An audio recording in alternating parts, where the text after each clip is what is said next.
Si je pars, c'est toi. Si je peux me cacher, c'est toi. C'est toi, ma forteresse. Si je mange, c'est toi. Si je pars, c'est toi. Jésus. Si je respire, c'est toi. C'est toi, ma forteresse.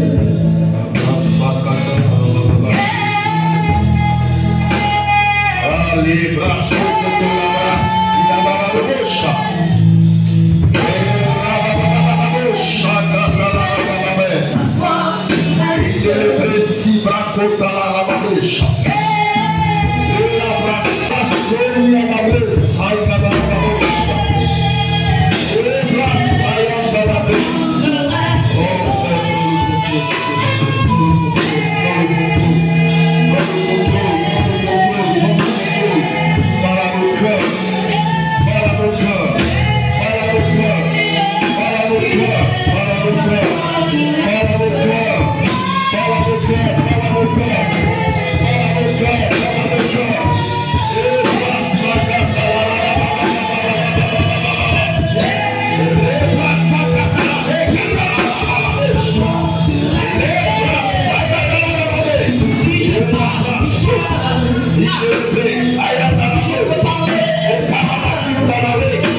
Merci d'avoir acclamé le serviteur public que je suis. Alléluia. Peuple de Dieu, l'acclamation a une dimension d'adoration. Alléluia. Quand tu acclames le Seigneur, sans le savoir, tu es en train de l'adorer. Alléluia. Alléluia. Donc quand on dit d'acclamer le Seigneur, il faudrait même que quand tu acclames, tu sentes les douleurs dans tes mains. Alléluia. Donc je veux que tu acclames Jésus-Christ de Nazareth. Je veux que tu acclames le roi des rois, le Dieu du Seigneur, le véritable. On sait la joie. On sait la joie.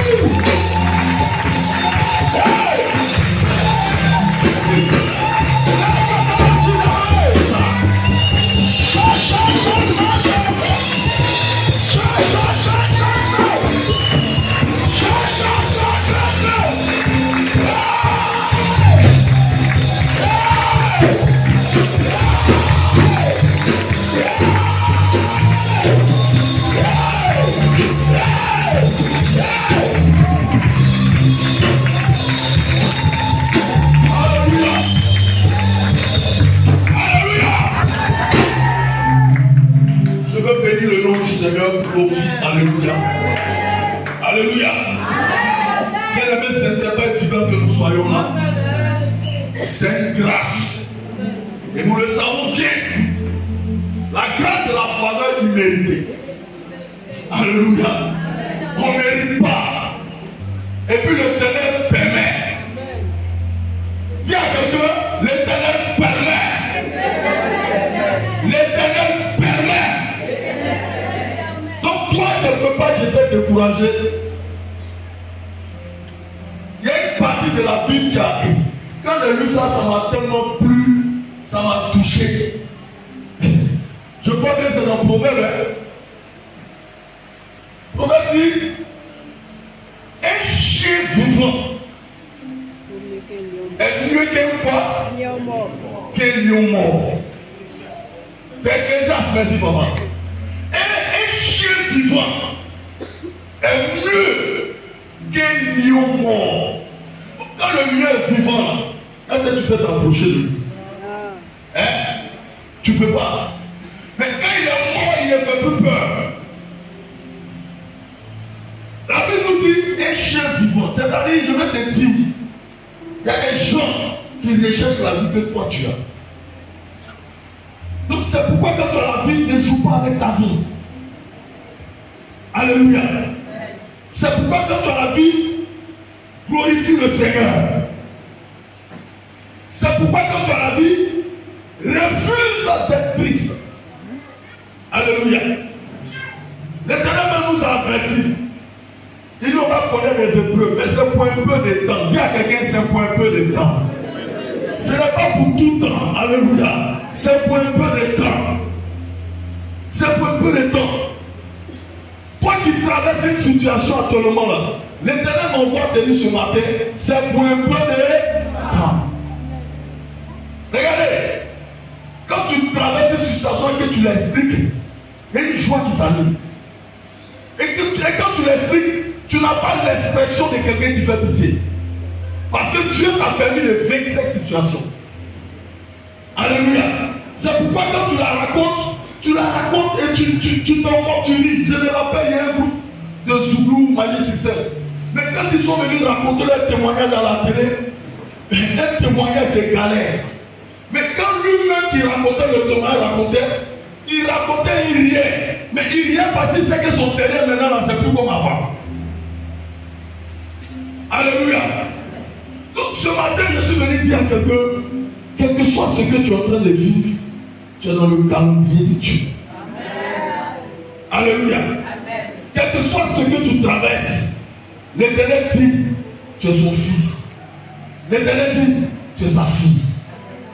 Donc la situation peut venir, mais je sais que cette situation ne te mettra jamais KO. Alléluia. Parce que lui-même qui te porte n'est jamais KO. Et son nom c'est Jésus-Christ de Nazareth. Amen. Son nom c'est le roi des rois. Et ce matin, je veux parler d'un thème, c'est-à-dire revenir aux fondamentaux. Le plus souvent, il faut revenir pour pouvoir mieux appréhender. Il faut revenir pour pouvoir mieux sauter. Il faut revenir pour pouvoir corriger. Il faut revenir pour pouvoir voir qu'est-ce qui n'a pas marché et prendre certains dispositifs maintenant. Il faut revenir pour pouvoir prendre des résolutions. Alléluia. C'est pourquoi un homme dans la vie, il faut souvent, le plus souvent marquer une pause. Il faut le plus souvent marquer une pause. Marquer une pause t'amène à appréhender comment réagir, comment faire maintenant. Face aux échecs, comment je dois faire maintenant. Face à ce qui n'a pas marché, comment je dois faire maintenant. Et ce matin, je vais te parler de la renaissance. Alléluia. Je vais parler de renaissance. Quand on parle de renaissance, c'est que quelque part, on parle de quoi? Naissance. Alléluia. Quand aussi on parle de renaissance, c'est que quelque part on parle aussi de mort. Dis à quelqu'un, mourons en Christ. Alléluia. La Bible dit, une graine, si on la jette, tant qu'elle demeure, elle va quoi? Hein?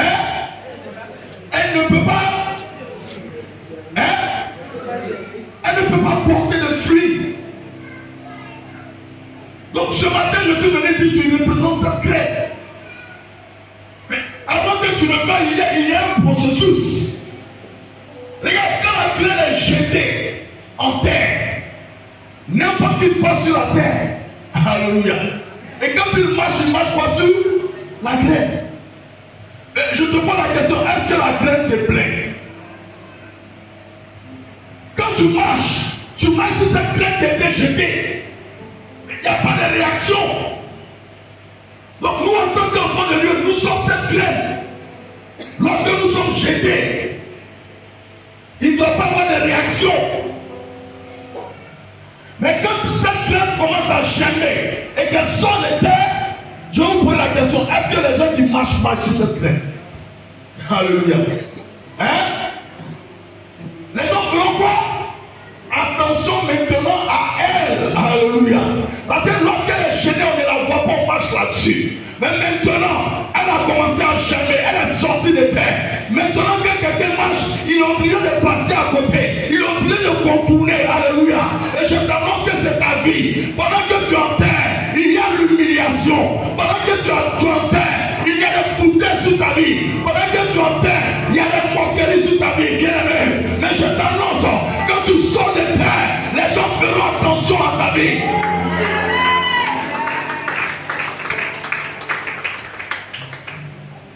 Quand tu as été planté, tout le monde marchait sur toi. Des gens disaient tu n'as pas de valeur. Des gens disaient lui là, il ne peut rien faire. Des gens disaient lui là, c'est un pauvre, il ne sert à rien. Ça tu es dans l'école de Dieu. Alléluia. Quand tu es dans l'école de Dieu, il passe à une forme, il passe à une étape. Cette étape, on appelle l'étape de la transformation. Et quand tu es dans cette étape, bien aimé, n'importe qui peut te parler mal. Quand tu es dans cette étape, n'importe qui peut se foutre de toi. Mais je suis venu te dire ce soir, accepte. Parce que Dieu te réserve un témoignage grand. Tu n'as pas compris. Je dis Dieu te réserve un témoignage grand. Alléluia. Cette graine, si elle est jetée, elle va connaître des étapes. D'abord, lorsqu'elle est jetée en terre, avant de germer, elle va se diviser. Alléluia. Et lorsqu'elle est divisée, une plante sort d'elle. Et quand la plante sort, bien aimé, la terre ne peut pas la contenir. La terre est obligée d'être fissurée. La terre est obligée d'être divisée. Parce que cette terre sort. Mais quand cette terre sort, elle n'a pas une force. Mais bizarrement, cette plante déchire la terre. Elle déchire la terre parce que c'est le temps de Dieu. Tu déchiras la terre parce que c'est le temps de Dieu. Tu déchiras la terre parce que c'est le temps de Dieu. My God. Des gens peuvent t'humilier parce que ce n'est pas encore le temps de Dieu. Des gens peuvent dire ce monsieur il ne sert à rien parce que ce n'est pas encore le temps de Dieu. Mais quand c'est le temps de Dieu, on te donne le respect. Quand c'est le temps de Dieu, on te considère. Quand c'est le temps de Dieu, toi qui as été rejeté, c'est ton appel. Regardez, ce n'était pas encore le temps de Dieu pour David. La Bible dit quoi? Il était dans les champs. Alléluia. Il était dans les champs. Il surveillait le troupeau de son père. Mais quand le temps de Dieu a sonné, Dieu a envoyé quelqu'un. Dis à quelqu'un, Dieu a envoyé quelqu'un. Quand le temps de Dieu sonne, Dieu va disposer toute l'atmosphère favorablement pour ta bénédiction. Quand c'est le temps de Dieu, tout fera silence autour de toi pour que toi tu puisses voir. Pour que toi tu puisses sortir. Pour que toi tu puisses germer. Parce que c'est le temps de Dieu. Donc quand il est le temps de les champs, on dit quand le roi, quand le Samuel reçut l'ordre de venir moindre un des fils d'Isaïe, la Bible dit que David était dans les champs. Et quand dans les champs, est-ce que Samuel a apparu? Tous les bêtises sont passées. Mais dis à quelqu'un qu'ils ont oublié David. C'est comme ça. Je pars à la maison. Parce que tu ne produis pas, on t'oublie. Parce que tu n'as pas un salaire, parce que tu ne travailles pas, on ne compte pas sur toi. Et ça m'a demandé à Isaïe, est-ce que tes fils, Isaïe va répondre, oui. Ah, tiens, quelqu'un, ah. Moi-même, mes enfants, j'ai 5 enfants, j'ai 6 enfants, j'ai 7 enfants, je connais tous mes enfants. Alléluia. Je connais tous mes enfants. Quelqu'un va quitter du dehors. Il va me dire, tu as combien d'enfants? Je vous pose la question, est-ce que maintenant j'ai calculé? Je ne calcule pas. C'est un truc qui viendra automatiquement. C'est un réflexe automatique. Je connais le nombre d'enfants que j'ai. Si on me dit, tu as combien d'enfants? Je dis, j'ai 5. Si on me dit, tu as combien d'enfants? Je dis, j'ai 6. Parce que je les connais. Mais chose bizarre, David a été oublié. Bien aimé, on t'a oublié parce que tout simplement c'est Dieu qui permet qu'on t'oublie. Pourquoi? Parce que tu es dans le laboratoire de Dieu. Quand tu es dans le laboratoire de Dieu, tout le monde peut t'oublier. Mais ce laboratoire te forme. Ce laboratoire te donne une personnalité. Ce laboratoire t'apporte une transformation. Ce laboratoire te rend meilleur. Ce laboratoire te soigne à ta vie. Ce laboratoire te transforme. Mais quand tu sors de ce laboratoire, tu ne peux être une source de bénédiction pour tout le monde. Tu ne peux être une source de bénédiction. Je t'annonce ce matin que tu es une source de bénédiction. Je t'annonce ce matin que tu es une source de bénédiction. Je t'annonce ce matin que tu es une source de bénédiction.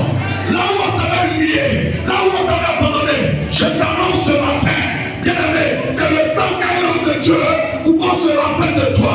C'est le temps qu'aille de Dieu où qu'on se rappelle de toi. Quand les gens vont te minimiser, bien aimé, dis à quelqu'un, ils n'ont pas pitié. Quand les gens se foutent de toi, ils n'ont pas pitié. Moi, je ne joue pas avec la grâce que je transporte. J'ai bloqué ça dans mon esprit. Là où Dieu te fout de moi, je te montre qu'on ne se fout pas de moi. Un jour, je suis allé à un programme, invité, ou un programme. J'arrive à l'église où on m'a invité. Je rentre. Celle qui fait dispose toute chose. Elle m'appelle, elle dit, ah, asseyez-vous ici. On m'a mis devant. Quelques temps après, il voit elle dit, ah, on est Dieu. On dit non, que les autres pasteurs là-bas venus qu'il faut aller derrière. Je suis allé derrière. Maintenant, les hommes qui devaient venir là ne sont pas venus. Le pasteur normalement pouvait me dire de venir devant. Elle dit, on me dit de venir devant. Il dit, il faut dire. Moi, je n'aime pas le fouter. Où je suis les soumeux. Hein? Je lui ai dit ça. Je dis, je n'aime pas les foutaises. Où il t'a mis là, c'est là-bas que j'ai resté. Parce que les gens ne sont pas venus, c'est maintenant que tu viens me chercher. Regarde comment tu minimises les gens sans les connaître. Et c'est comme ça beaucoup le problème des gens. On vous minimise parce qu'on ne connaît pas la gloire qui est en vous. Alléluia. On te minimise parce qu'on ne sait pas ce qui est en toi. Regarde, dans ma famille, j'ai été minimisé. Mon oncle a dit que lui là, il ne fout à rien. Mon oncle a dit lui là, il sera cancer. Mon oncle a dit à mon maman, j'ai fait, comment on appelle, révélation de chrysalide céleste. Ton enfant là, on dit, va pas réussir. Quand ma maman m'a dit ça, j'ai dit à ma maman, celui qui t'a dit ça, Dieu va effacer ça dans sa bouche.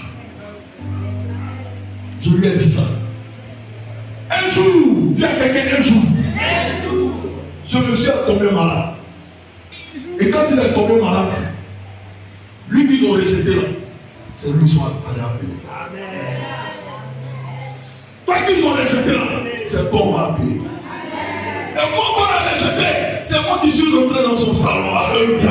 C'est moi qui lui ai dit, mets-toi en genou. Alléluia. Pendant qu'il me minimisait, il était arrêté. Mais pendant qu'il est en train de me regarder, dit avec moi, il s'est mis en genoux. Ceux qui sont comme ça, de mettre pour toi, tu vas les mettre en genoux devant toi. Tu vas les mettre en genoux devant toi. Tu vas les mettre en genoux devant toi. Tu vas les mettre en genoux devant toi. Oh, c'est pas bloqué. C'est ce que tu as dit. Parce que mon plus se fout de toi. Je t'annonce ce matin. Tu vas les mettre en genoux. Tu vas les mettre en genoux. Tu vas les mettre en genoux. Il a dit, on dit, tu es le pasteur. On dit, tu es le pasteur. J'ai dit, oui, je le suis. Il dit, je vois tes prédications sur Facebook. J'ai écouté une prédication, vraiment, ça m'a accordé. Vraiment, pique-moi. C'est là, tu vas me rappeler ce qu'il a dit. Les choses bizarres, il oublie ce qu'il a dit. J'annonce à quelqu'un ce que les gens disent sur toi là. Ils vont oublier. Mais quand Dieu veut te bénir, Dieu va te rappeler de ce qu'ils ont fait. Pas parce que tu dois leur faire le mal. Pas parce que tu dois comprendre que c'est le temps de ton élévation. C'est le temps de ton élévation. Quand c'est le temps de ton élévation, tout fait silence autour de toi. Tout fait silence autour de toi. Et l'Éternel t'introduit là où on t'a humilié. Il t'introduit là où on t'a humilié. Alléluia. Bien aimé, l'action des vénètres, c'est une seconde nouvelle naissance. Alléluia. Dans la Renaissance, nous avons le mot naître. Le mot naître. Quand on dit naître, c'est qu'on t'a mis au monde. Franco. Alléluia. Alléluia. Donc la Renaissance, c'est donner vie. Et cette histoire de la Bible est tellement intéressante. Avant de parler de cette histoire, on va prendre 2 Corinthiens 5, verset 17. 2 Corinthiens 5, c'est ça? Ouais, 2 Corinthiens 5, verset 17.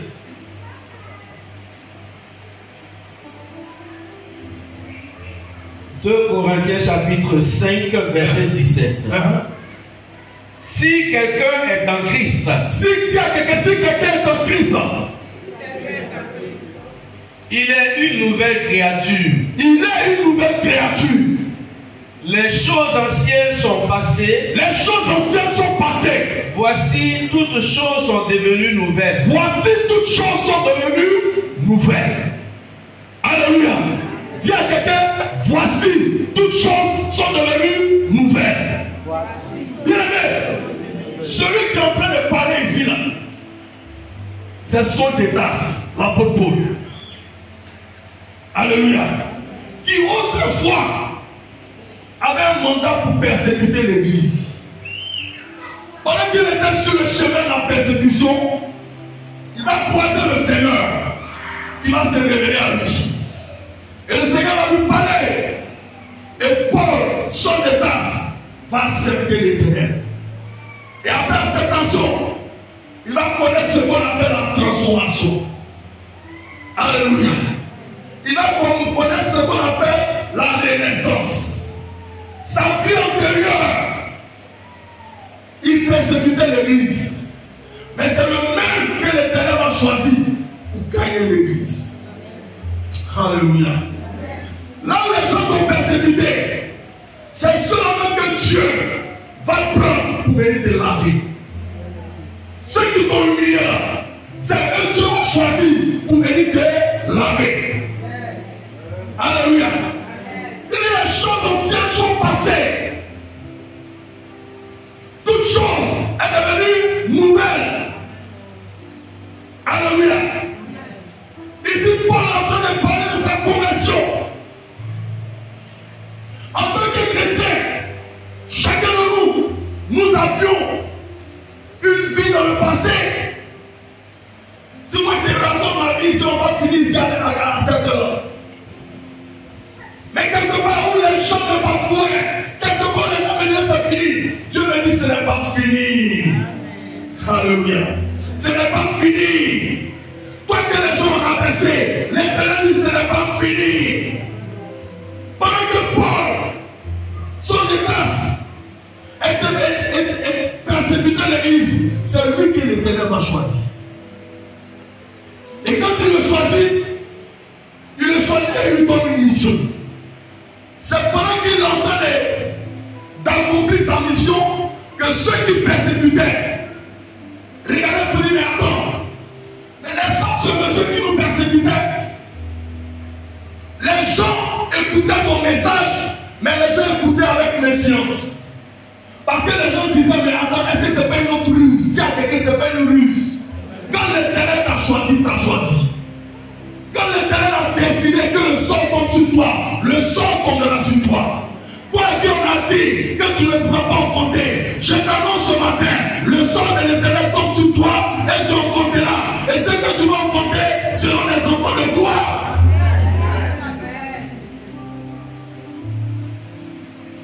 Alléluia. Donc c'est Paul, son état, acceptant cette parole a commencé à le transformer. La parole de Dieu, personne ne peut le goûter. Et reste la même chose. Quand tu le goûtes et que tu la mets en pratique, elle changera ta destinée. Elle changera ta vie. Pour écouter, son état s'est écouté. C'est cette parole qui l'a transformé. Cette parole qui l'a changé.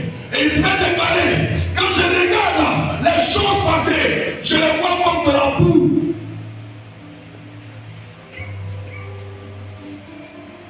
Alléluia. Je les vois comme de la boue.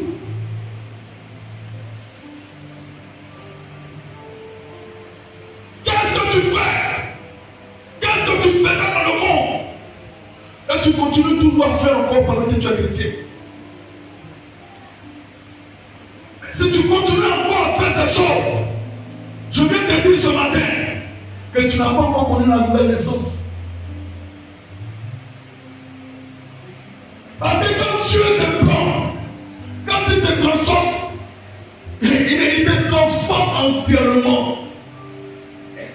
Il ne te transforme pas pour garder d'autres choses. Mais quand il te transforme pour te changer. Moi j'étais un gros fumeur. Je fumais bien. Mais le jour que Jésus-Christ m'a affranchi, j'ai laissé la cigarette sans même payer le médicament contre cigarette. Quand Jésus-Christ se révèle à toi, il va aller avec toi, il touche ton péché. À toi de lui donner toute la place. À toi. Il dit Seigneur, voilà ma vie, ne cache pas ta vie, mais présente-lui ta vie. Mais aujourd'hui, beaucoup de chrétiens, nous cachons nos vies. Nous cachons nos vies. Tu peux te cacher devant ton pasteur. Tu peux te cacher devant tes frères. Mais je te dis ce matin, tu ne peux pas te cacher devant Dieu. C'est impossible. Il y a quelqu'un, c'est impossible. Lui qui a fait toutes choses. Toi, tu vas te cacher devant lui. C'est impossible. Alléluia. C'est pourquoi en tant qu'enfant de Dieu, cette parole que tu écoutes, cette parole que tu entends, cette parole que tu médites, accepte cette parole pour qu'elle puisse transformer ta vie. Exerce-toi à mettre en pratique cette parole. Parce que quand tu seras en train de le faire, je te dis ce matin que tu seras une nouvelle créature. Bizarrement, les choses anciennes vont passer. Toi-même, tu ne vas pas te rendre compte. Tu vas dire, non, c'est moi qui ai laissé ça. Pas par ta force, mais la puissance de Jésus-Christ de Nazareth. Tu vas dire, là, c'est moi qui ai abandonné ça. Pas par ta force, par la puissance de Jésus-Christ de Nazareth. Il a la force de le faire. Il a la puissance de le faire. Mais toi, donne-lui ta vie. Donne-lui ta vie. Dis Seigneur, je reconnais que je suis faible. Prends le contrôle. Alléluia. Il n'y a personne qui est rentré dans cette présence et qui est sorti même chose.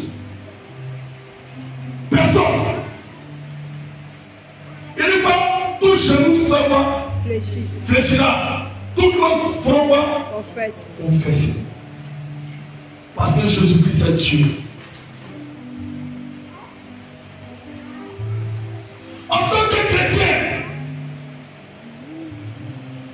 nous sommes des représentants de Christ. Donc nous devons marcher comme Christ a marché. Nous devons faire ce que Christ a fait. Il aspire à cela. Il veut nous voir à ce niveau. Mais tant que nous ne passerons pas par la nouvelle conversion, tant que nous ne passerons pas par la nouvelle naissance, nous ne verrons rien.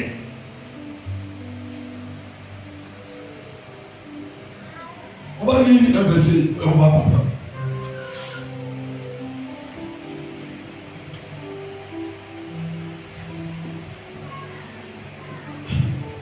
Jean 3, verset 1 à 8.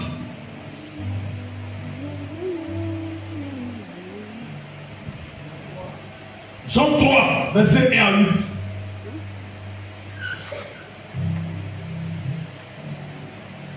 Jean le chapitre 3, du verset 1 au verset 8. Mais il y eut un homme d'entre les pharisiens nommé Nicodème. Nommé Nicodème, lui. Un chef des Juifs.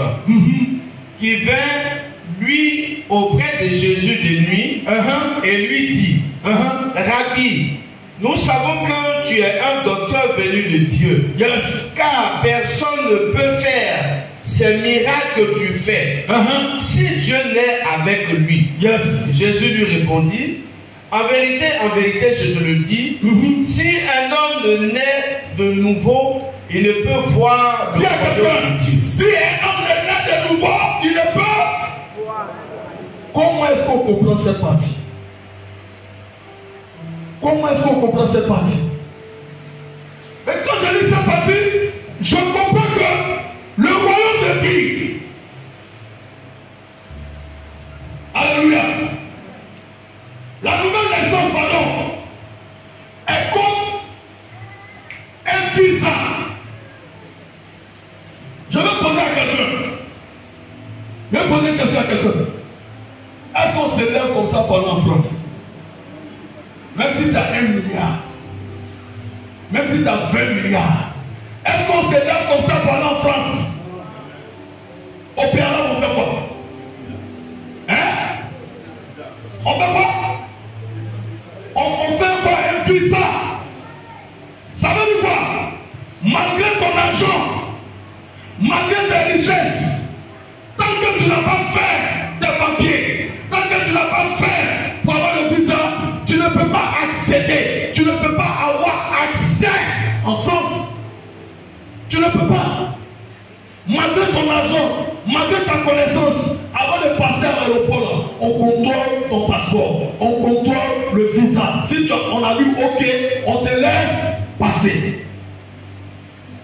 Mais ainsi de même, dis à quelqu'un, ainsi de même, quelle nouvelle naissance? C'est ce que Jésus-Christ était en train de dire à Nicodème. Il était en train de dire à Nicodème, dans mon royaume, voilà la condition initiale, voilà la condition qu'il faut pour pouvoir accéder à mon royaume. La condition qu'il faut, c'est que Nicodème, tu naisses de nouveau. Mais dis à quelqu'un, Nicodème, ce n'est pas n'importe qui. Nicodème, c'est le docteur de la loi. On dit le docteur. Ça veut dire quoi? Il a la connaissance du passé. Ça veut dire quoi? Il est hyper intelligent. Ça veut dire quoi? Il a une connaissance pas possible. Mais pour les choses au plus bas niveau, Nicodème n'a pas la compréhension. Je veux dire à quelqu'un, ce qui te semble à monter est important pour Jésus.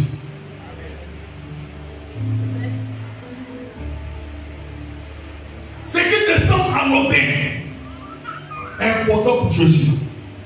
Ça veut dire quoi? Ce que tu penses que, bon, ça va passer. Dis à quelqu'un, avec Jésus là, c'est pas tout qui passe.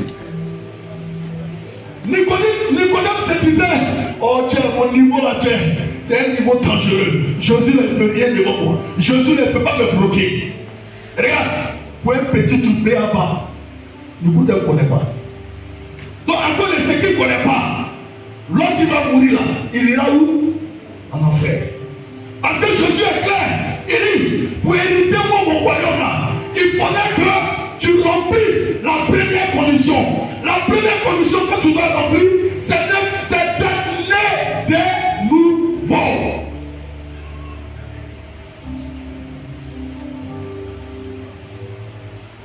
Ce qui te semble à noter, c'est-à-dire, c'est que tu penses que, oh ça là c'est mon péché, non.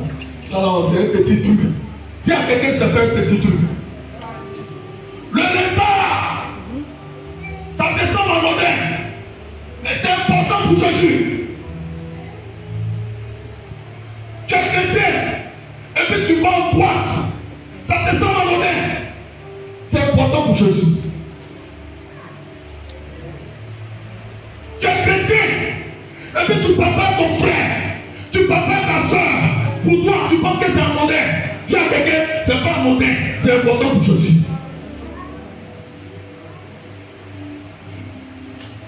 Il y a quelqu'un qui m'a raconté une histoire. Il est dans l'église. Il y a deux frères qui ne se parlaient pas. Ils sont là, ils attendent Jésus. Ils sont là, ils font les dîmes. Ils font les offrandes. Mais bizarrement, ils sont dans la même église. Ils ne se saluent pas. Ils ne se posent pas. Un jour, par la présence de l'esprit, le pasteur n'a jamais fait ça. Il a fini de prêcher. On dit prière finale, et puis du monde, enlevez les chaises. Tout le monde en mettait vous comme ça, en rang. Et en rond, on bénit le Seigneur et pour la fin. Quand on finit de bénir le Seigneur pour la fin, chacun va passer pour saluer comme ça. Chacun va passer pour saluer comme ça. Donc, le frère est là-bas, l'autre frère est ici. Quand c'est le tour de l'autre là, il regarde. Il salue. Quand c'est le tour de l'autre, il regarde, il salue. Il dit, lui, en c'est son tour. Il dit à tout le médecin. Il s'en pisse. On dit, mais tu vas vous dire non, Pipi le sait. En réalité, Pipi ne le sait pas. C'est parce qu'il ne veut pas saluer son frère. Et puis c'est comme ça, on est beaucoup à l'église.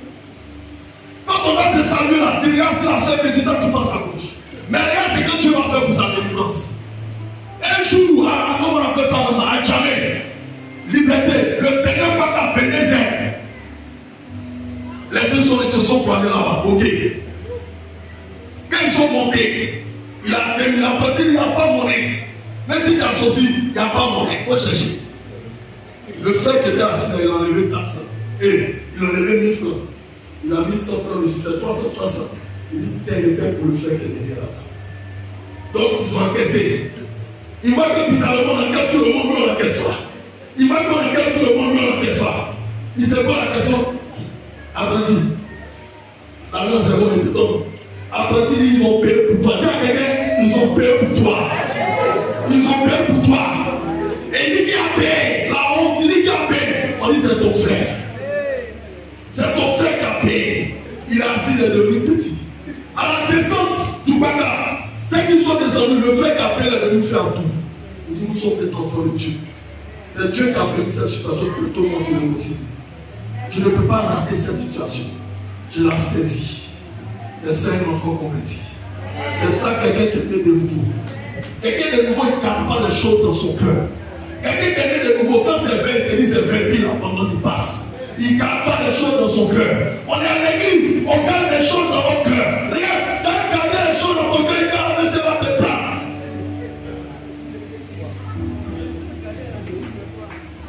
La meilleure manière, quand tu n'es pas content de ton frère, quand tu n'es pas content de ta soeur, va, dis-lui, je ne suis pas content. Et fais-toi tout et avancer. Quand vous faites ça, le diable est humilié. Le diable est humilié. C'est ce qui nous fatigue dans les églises. C'est ce qui nous fatigue. Là où tu penses que cette petite chose ne peut pas te condamner. Chose bizarre, c'est ces choses-là qui vont te condamner.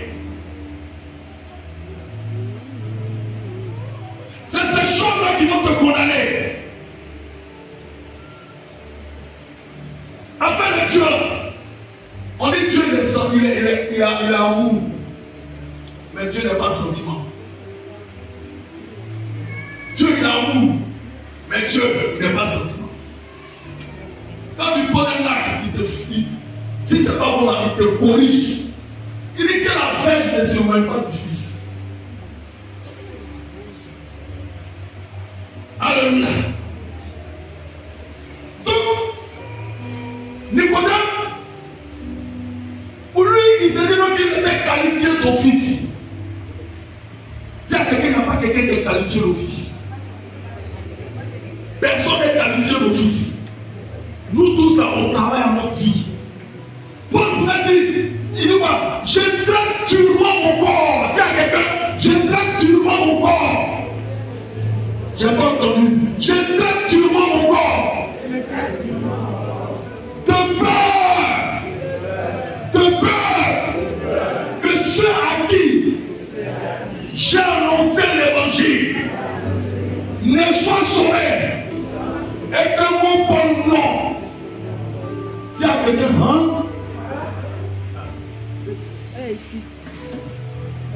On pense que pour les petites choses, tu m'as dit c'est les petites choses. Pendant que tu es encore vivant, c'est l'opportunité qui t'est donnée pour te repentir. Pendant que tu vis encore sur la terre, c'est l'opportunité qui t'est donnée pour chercher à soigner ton intimité avec Dieu. À soigner ton intimité avec Jésus.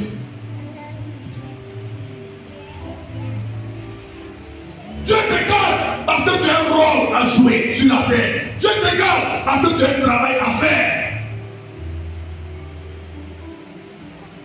Il ne te garde pas parce qu'il a envie de te garder. Il ne te garde pas parce qu'il veut que tu sois un pion essentiel au maillon qu'il est en train de tracer.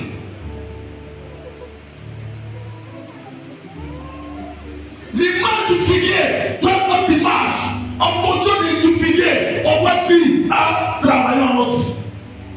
La Bible dit, Jésus marchait, il regardait au figuier, il avait faim. On dit que ce n'était pas la saison. Mais malgré ce que ce n'était pas la saison, l'Éternel réclamait au figuier. La Bible dit ce qu'il n'a pas vu, il a séché et le figuier a séché.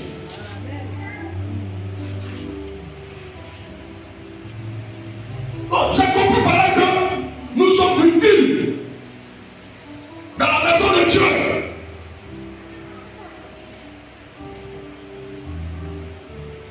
Exposons une disponibilité pour qu'on soit des choix. Il y a beaucoup d'appelés. Hein? Il y a beaucoup d'appelés. Mais quoi? Peu de lui. L'appelé que tu as ne te garantit pas. Mais c'est l'élu que tu es qui te garantit. Mais pour être une dimension de l'élu, il faut que tu sois converti. Il faut que tu sois né de nouveau pour être dans la dimension de l'élu.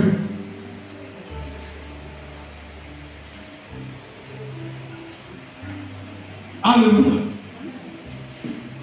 Quelqu'un qui est né de nouveau, dans sa marche avec le Seigneur, fait une substitution à sa vie. C'est-à-dire, il change sa vie à la vie de Jésus. Il greffe sa vie à la vie de Jésus pour pouvoir marcher selon la volonté de Jésus.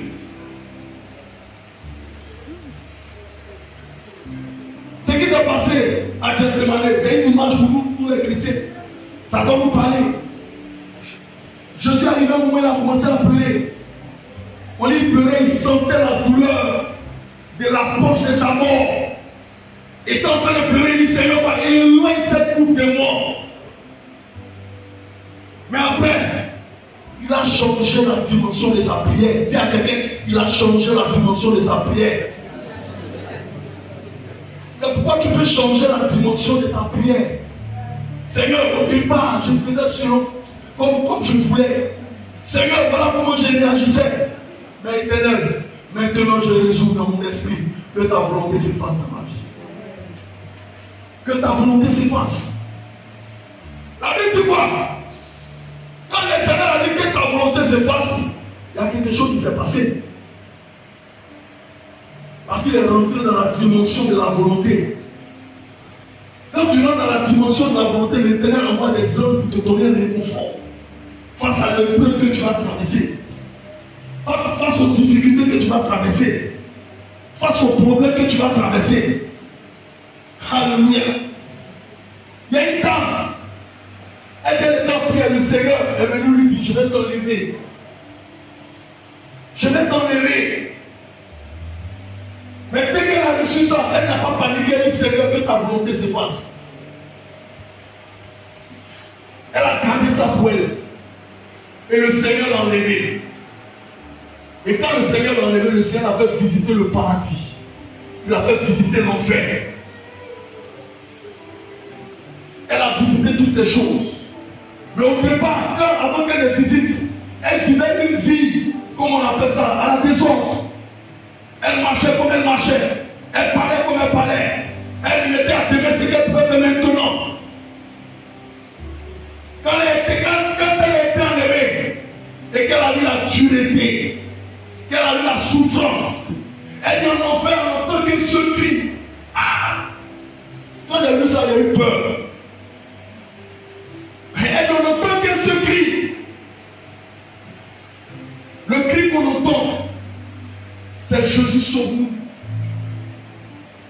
C'est le seul cri qu'on entend. Jésus sauve-nous. Jésus sauve-nous. Jésus sauve-nous. Il y a quelqu'un qui disait que si le feu le brûle ici, c'est le même feu dans le brûle là-bas, on ne peut supporter. Ah! Il y a quelqu'un. Toi, tu peux supporter le feu. Regarde, il y a le livre de Daniel. Il y a le livre de Daniel. On dit qu'ils ont jeté à la peine de gros. Mais Jacques, et encore Shadrach. On dit avant de les jeter, il y avait deux gardes qui étaient à côté d'eux qui les conduisaient au feu. On dit que le roi a donné l'ordre pour qu'on densifie, pour qu'on puisse augmenter encore à une dimension le feu. La Bible dit, on n'a même pas encore jeté. On ne les a même pas encore jetés. La Bible dit, les deux gars qui étaient là, ont commencé à consumer. Et ici même, les deux gars ne sont pas rentrés. Mais regarde, les deux qui le tiennent, s'ils consument, pourquoi Abel, Nebo, Shadrach n'ont pas consumé? Hein? Ils n'ont pas consumé parce qu'ils étaient sous la protection divine. Quand tu es sur la protection divine, rien ne peut te consumer. Quand tu es sur la protection divine, rien ne peut t'atteindre. Quand tu es sur la protection divine, aucun sorcier ne peut te toucher. Quand tu es sur la protection divine, aucun charlatan ne peut parler sur ta tête et ça va arriver. Quand tu es sur la protection divine, ton mariage va rentrer en ordre. Quand tu es sur la protection divine, ton travail va rentrer en ordre. Quand tu es sur la protection divine, tes enfants vont rentrer en ordre.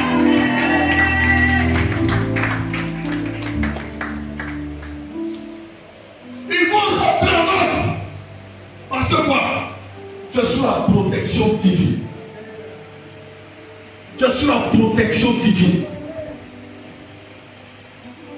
Alléluia.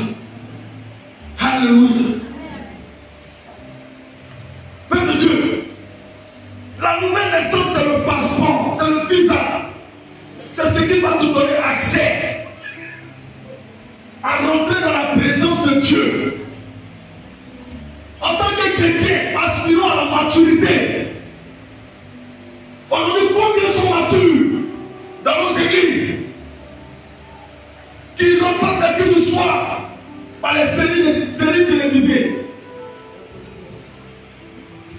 qui repartent la queue du soir par les justifications? Combien? Venons dans la présence de Dieu parce que c'est cette présence qui nous bonifie. C'est cette présence qui nous transforme. C'est cette présence qui nous amène à être meilleurs.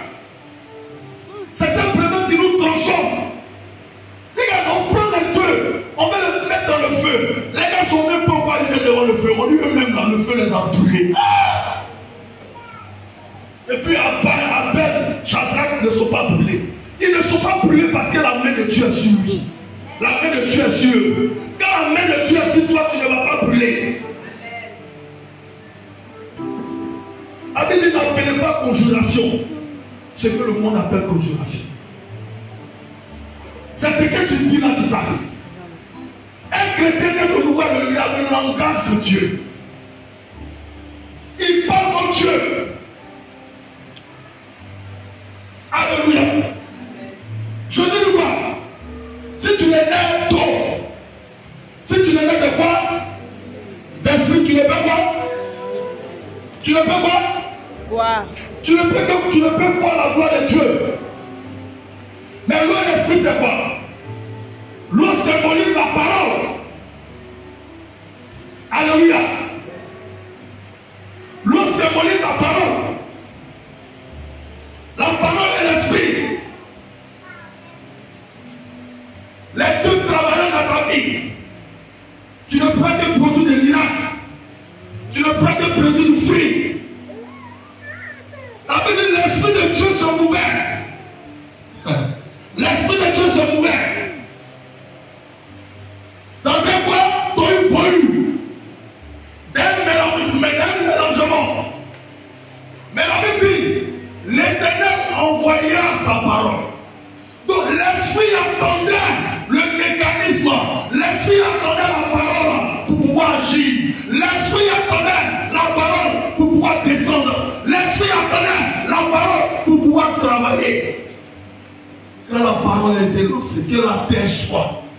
Quand la Bible dit que la terre soit, l'esprit a capté la parole.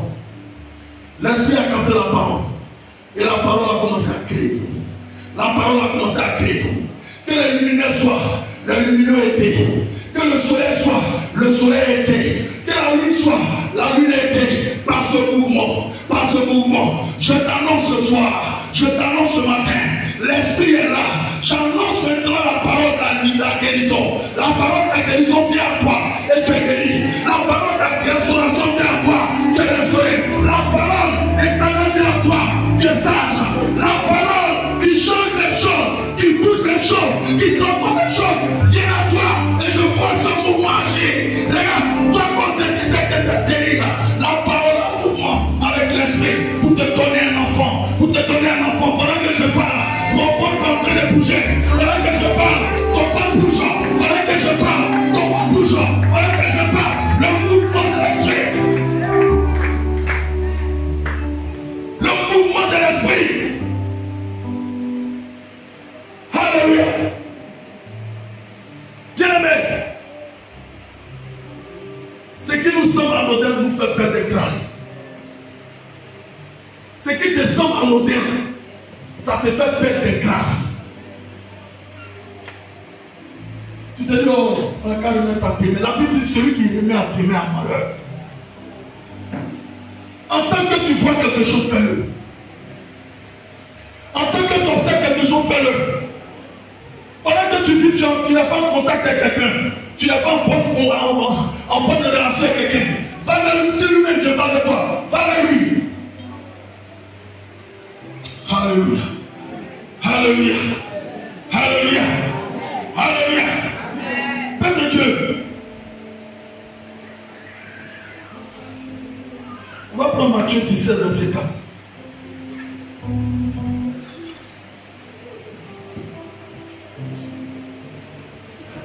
Matthieu chapitre 17, verset 4.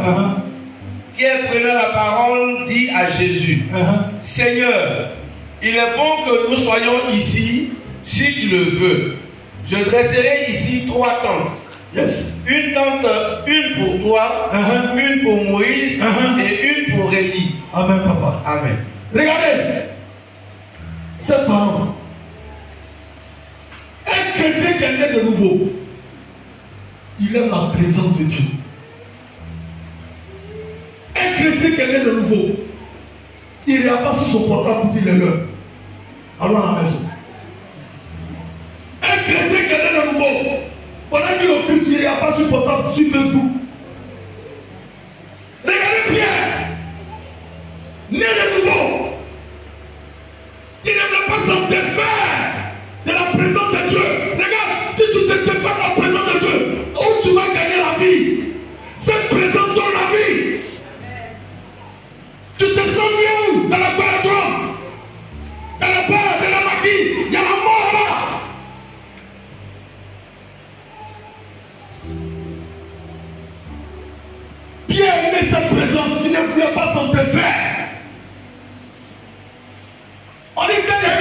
transfiguration, Élie et Moïse qui ont été enlevés ont apparu. Ils ont apparu dans la gloire. Et quand ils sont arrivés, la Bible dit quand Pierre a vu ça, quand Pierre a regardé, il a eu l'idée de dresser une tente.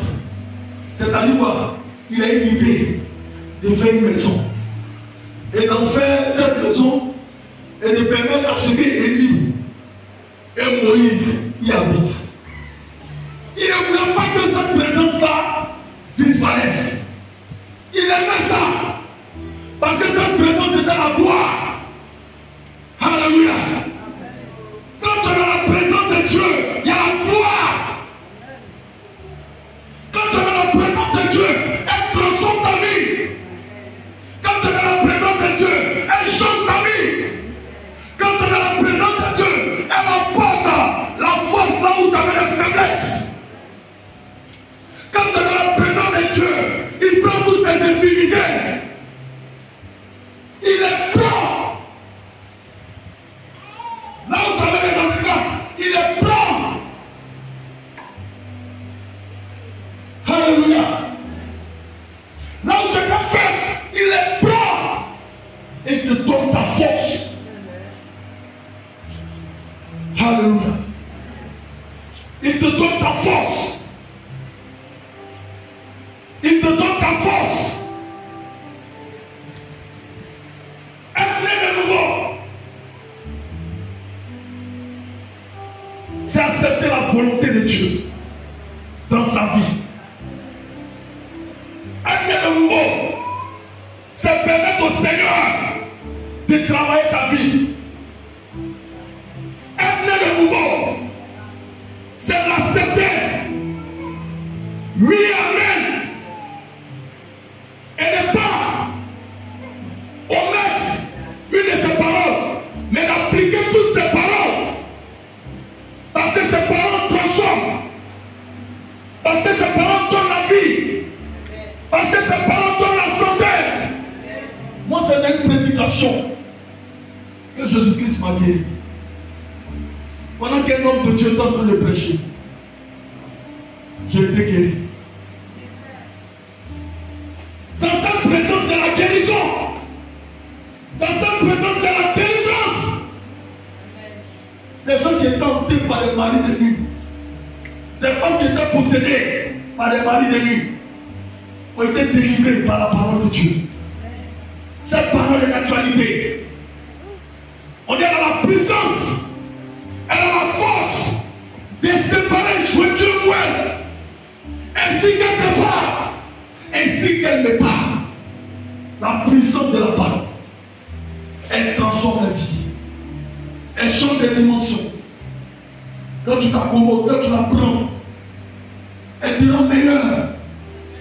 Elle te donne de l'autorité. Elle te donne la puissance. Là où les gens ne t'écoutent plus, vont t'écouter. C'est plus toi qu'on écoute, mais quand tu l'envoies, c'est l'Éternel qui agit. Et elle transforme. Et elle transforme. Ma brasse au couteau. Luc 10, verset 17 à 20. On va lire. Luc 10, verset 17 à 20. Tu as trouvé, tu lis.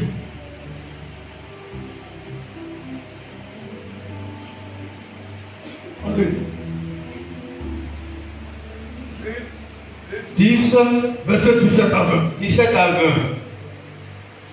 Les 70 reviennent avec joie, disant, Seigneur, les démons même nous sont soumis en ton nom. Dis à quelqu'un, les démons même nous sont soumis en ton nom.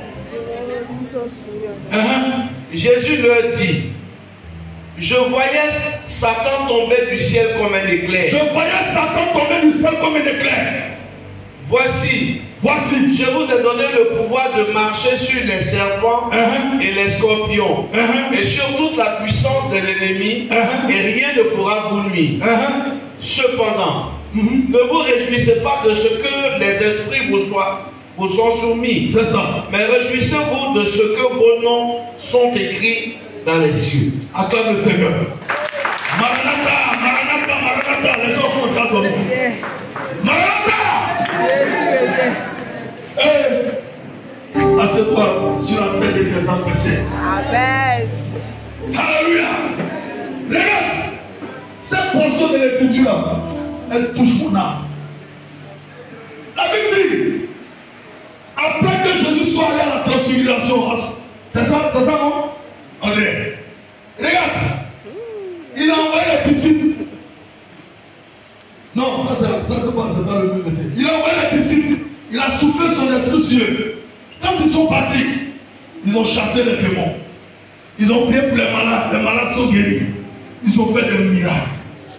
Regarde, quand tu fais quelque chose de bon, tu es pressé pour venir expliquer ça à tes parents, vrai ou faux. Quand tu as dit, le jour de moi, il y a eu bac là. Quel est ça le problème avant d'avoir le résultat? Pendant qu'on était en train de bosser, j'ai dit que je ne vais plus fumer. J'ai fait 6 mois sans fumer. Le jour que je suis allé, j'ai vu mon nom écrit. Et je me suis arrêté comme ça. Il dit wow. Je suis allé à la boutique et puis 2 cigarettes. J'ai mis dans ma bouche comme ça. Et puis je fumais les deux. Tellement j'étais en joie. Mais regarde, la distance pour arriver chez moi, j'ai vu ça tellement loin à Abidjan Sopro. Et moi, je n'arrive pas. Tellement je vais aller annoncer la nouvelle à ma maman. Tellement je suis content pour aller annoncer la nouvelle à ma maman. En ce temps-là, je n'avais pas potable. Et puis potable était cher. Quand on dit 1 minute à 500. Quand le gars appelle, il dit alors, c'est où? Ne dis pas, il est à côté. Alors il sait que si c'est 2 minutes, il va payer 1000 francs. Si c'est 3 minutes, il va payer 1500. Donc il appelle, alors c'est où? On ne dit pas, c'est à côté. C'est combien? C'est 5 centimes. Appel était cher. En ce temps-là, moi, il n'y a pas de téléphone. Mais ma distance pour venir là, c'était long. Il marche, je suis en joie. C'est comme ça les disciples. Ils sont allés, ils ont vu un résultat pas possible. Ils sont en joie. Quand je viens voir ma maman, elle me prend dans ses bras. Elle est contente. Elle dit, tiens, 5 000. Va t'amuser. Mais dis à quelqu'un pour Jésus là, c'est différent. Dis à quelqu'un pour Jésus là, c'est différent. Quand ils ont fini de chasser les témoins, je ne t'ai pas donné 5 000 pour aller voir. Je ne l'ai pas fait à tout. Je dis que je voyais Satan tomber comme un éclair. Et puis il s'est pas là. Réjouissez-vous si votre nom est écrit où? Quand tu dis à quelqu'un, le miracle que tu fais dans sa te garantit pas au cerveau. Quand tu pries, les démons tombent dans sa te garantit pas au cerveau. Quand tu pries, les démons vont garantir dans sa te garantit pas au cerveau. Je te dis, c'est que le régime là, c'est que ton nom soit écrit dans le royaume des cieux. Mais pour que ton nom soit écrit dans le royaume des cieux, la condition, on l'a eu au départ. On dit, tu dois connaître la renaissance. Alléluia. Sinon tu casses chef, tu tombes ici, ça n'impressionne pas Jésus. Toi tu dis, cette église, les pasteurs, même, il ne faut pas faire. Ça n'impressionne pas Jésus. Où on fait faillite là, les gens vont en faire aussi. Ce qui m'impressionne, c'est comme ta vie. Tu travailles à ta vie. Quand tu ne fais pas ce qu'il dit de faire, et quand tu ne fais pas ce qu'il dit de ne pas faire, quand tu prends la parole de Dieu, tu dis, si c'était Jésus là, qu'est-ce qu'il allait faire? Quand tu regardes ici et tu parles, tu dis, comment faire cet esprit? Il dit, c'est ça là qui fait que tu es né. Parce que ta personne est morte. Tu laisses l'expression de la personne du Saint-Esprit agir. Quand tu laisses l'expression de la personne du Saint-Esprit agir, tu as une maturité. Et c'est cette maturité-là qui peut rejoindre le cœur de Dieu. La Bible dit, quand une âme est gagnée au ciel, ça veut pas. C'est la Yahweh. Donc c'est ça qui rejoint le cœur de Dieu. Toi, l'âme là, si tu acceptes la transformation, si tu acceptes de marcher comme Jésus, si tu obéis à la parole de Dieu, il dit, c'est ce qui va lui donner la joie. C'est pas les joies morceau par morceau. Hein. La vraie joie. La joie du Saint-Esprit. étaient chaud. Ils étaient chaud. Jésus dit, ce qui va réjouir mon cœur, c'est votre vie. Donc dis à quelqu'un, ce qui réjouit mon cœur, ce qui réjouit le cœur de Dieu, c'est ma vie. C'est ma vie. Je dois travailler ma vie. Je dois méditer avant d'agir. Je dois réfléchir avant de poser les actes. Je dois chercher la volonté de Dieu. Je dois dire que mon Dieu dit de ne pas faire, je ne fais pas. C'est quelqu'un qui est mûr qui fait ça. C'est quelqu'un qui a le Saint-Esprit qui fait ça. C'est quelqu'un qui n'écarte pas les choses dans son cœur qui fait ça. Enfant de Dieu, lève-moi à Jésus. Lève-moi à Jésus. Car les temps sont mauvais. Lève-moi à Jésus. Parmi nous, beaucoup on est tombés. Parmi nous, beaucoup on est, comment on appelle ça maintenant? On est les relations de Dieu en nous. On a besoin d'une seule chose. On a besoin d'une seule chose. C'est mettre à part. C'est mettre à part. Pour que nous soyons des chrétiens convertis. Et quand tu es converti, tu commences à faire des choses de miracles. Tu commences à prier et les malades sont guéris. Étienne n'était pas pasteur. Étienne était un diable. On dit que l'Éternel faisait des choses avec lui. Des choses de grandeur. Je dis à quelqu'un ce matin qui m'écoute. Ce n'est pas forcément les pasteurs. Ce n'est pas forcément les prophètes. Les dons sont en nous. Il faudrait qu'on s'élève. Si nous nous levons, cette église va prendre le feu. Pas le feu du monde, mais le feu de l'esprit. Sans même qu'on annonce l'évangile, les gens diront à Jésus. Sans même qu'on ne parle, le feu va les attirer comme le feu a attiré Moïse. Alléluia. Que toute la gloire revienne au Seigneur. Amen. Merci Seigneur.